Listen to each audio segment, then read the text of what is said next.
नमस्कार। आज हम बात करने वाले हैं प्रधानमंत्री फसल बीमा योजना के बारे में। जी हाँ, ये रबी 2025-26 सीजन के लिए एक कंप्लीट गाइड है जहां सारी जरूरी जानकारी एक ही जगह मिल जाएगी। एक गलती और पूरी फसल का नुकसान। चलिए इसी सीधी और कह सकते हैं सच्ची बात से शुरुआत करते हैं। देखिए, खेती में मेहनत तो बहुत लगती है, पर जोखिम भी उतना ही बड़ा होता है ना। बस एक छोटी सी चूक हो जाए या मौसम की मार पड़ जाए और पूरी की पूरी मेहनत पर पानी फिर सकता है। और इसी जोखिम से बचने का जो रास्ता है, उसके लिए एक तारीख है जो बिल्कुल भी नहीं भूलनी है। वो तारीख है 31 दिसंबर। जी, ये डेट दिमाग में बिठा लीजिए, क्योंकि इसके बाद ना कोई मौका नहीं मिलने वाला। तो आज हम इस पूरी योजना को 5 आसान हिस्सों में समझने वाले हैं। पहले बात करेंगे फसल के जोखिम और डेडलाइन की, फिर देखेंगे सरकार का सुरक्षा कवच क्या है। इसके बाद जानेंगे कि कौन कौन अप्लाई कर सकता है, कैसे अप्लाई करना है, और सबसे आखिर में मुआवजे और उन आम गलतियों की बात करेंगे जिनसे बचना है। चलिए तो शुरू करते हैं हमारे पहले हिस्से से, फसल का जोखिम और तारीख। मैं एक बार फिर से इस तारीख पर जोर देना चाहूंगा, 31 दिसंबर 2025। ये रबी फसल का बीमा कराने की आखिरी बिल्कुल लास्ट डेट है। इसके बाद कोई भी एप्लीकेशन, कोई भी आवेदन एक्सेप्ट नहीं होगा। मतलब ये सचमुच में आखिरी मौका है।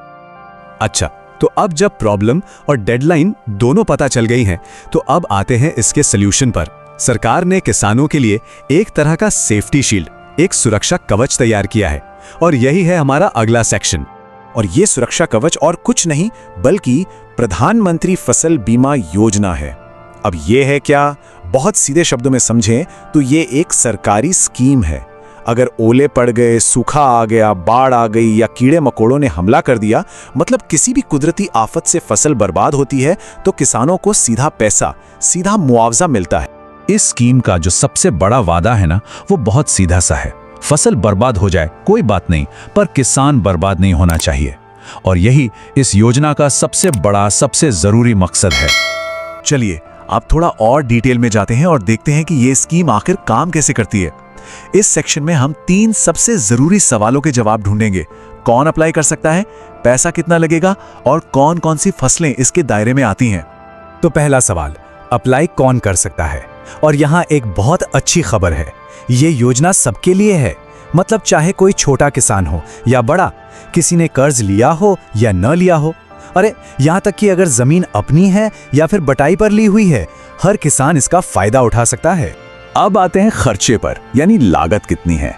और यकीन मानिए, यहाँ सबसे कमाल की बात यही है कि किसान पर बोझ ना के बराबर है। रबी की फसलों के लिए किसान को टोटल प्रीमियम का सिर्फ 1.5% यानी 1.5% ही देना होता है। बाकी का जो भारी भरकम 98.5% हिस्सा है, वो सरकार देती है। मतलब सोचिए, सिर्फ 1.5% के मामूली से प्रीमियम पर किसानों को कितना बड़ा सेफ्टी नेट मिल रहा है ना? कमाल की बात। बहुत ही कम लागत में एक बहुत बड़ी सुरक्षा, और यही तो इस योजना की सबसे बड़ी ताकत है। अच्छा, तो कौन कौन सी फसलें कवर होती है? देखिए, रबी की जो मुख्य फसलें हैं, जैसे गेहूं, चना, सरसों, जौ, मसूर, ये सब तो शामिल है ही। हाँ, एक बात ध्यान में रखनी होगी कि हर राज्य अपनी एक लिस्ट जारी करता है, तो वो लिस्ट थोड़ी अलग हो सकती है। तो अब जब हम योजना के बारे में इतना कुछ जान गए हैं, तो अब आते हैं सबसे जरूरी सवाल पर, अप्लाई कैसे करना है।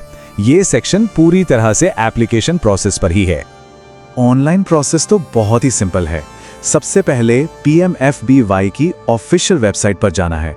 वहां फार्मा एप्लीकेशन का लिंक दिखेगा, उस पर क्लिक करना है। फिर आधार और मोबाइल OTP से अपनी पहचान कंफर्म करनी है। इसके बाद अपनी पर्सनल डिटेल्स, फसल, खेत और बैंक की जानकारी भर दीजिए। ऑनलाइन प्रीमियम पे करिए, और सबसे इंपॉर्टेंट, आखिर में जो रसीद मिले उसे डाउनलोड करके संभाल कर रख लीजिए। वही तो प्रूफ। और मान लीजिए अगर ऑनलाइन प्रोसेस में कोई दिक्कत आती है, तो भी टेंशन लेने की कोई बात नहीं है। ऑफलाइन अप्लाई करने का भी ऑप्शन है। अपने नज़दीकी CSC सेंटर, कोऑपरेटिव बैंक या फिर कृषि ऑफिस जाकर भी मदद ली जा सकती है। मतलब दोनों रास्ते खुले हैं, जो भी आसान लगे वो चुन सकते हैं। हाँ, अप्लाई करने से पहले कुछ डॉक्यूमेंट जरूर तैयार रखिएगा। क्या क्या चाहिए?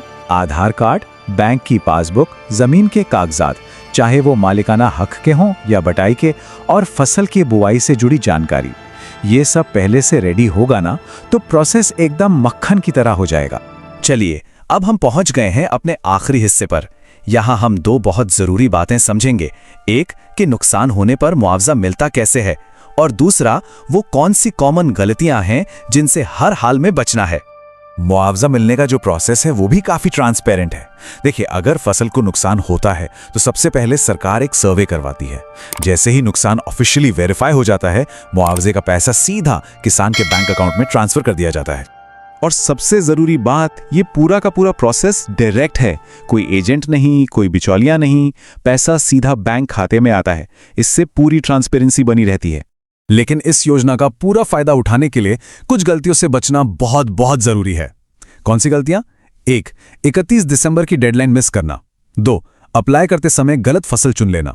3, पेमेंट की रसीद संभालकर ना रखना। और 4, बैंक अकाउंट की गलत डिटेल्स देना। इनमें से एक भी गलती भारी पड़ सकती है।